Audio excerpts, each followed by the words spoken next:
If you want to retire rich, you need to learn the art of effective budgeting. Budgeting is a powerful tool that can help you take control of your finances and reach your financial goals. First, start by tracking your expenses. Keep a record of everything you spend and categorize them. This will give you a clear understanding of where your money is going. Next, prioritize your spending. Identify your needs and wants, and allocate your money accordingly. Cut back on unnecessary expenses and focus on things that truly matter to you. Now, let's talk about saving. Set aside a portion of your income every month and make it a habit. Aim to save at least 20% of your earnings. Investing is another key aspect of effective budgeting. Take advantage of opportunities to grow your money, whether it's in stocks, real estate, or other investment vehicles.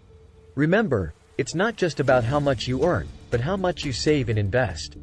Small sacrifices today can lead to a comfortable retirement in the future. Lastly, don't forget to plan for emergencies. Build an emergency fund that covers at least 3 to 6 months of your expenses. This will protect you from unexpected financial setbacks. By mastering the art of effective budgeting, you can retire rich and secure your financial freedom. Start today and take control of your financial future. Thanks for watching. If you found this video helpful, please subscribe to our channel for more financial tips and advice.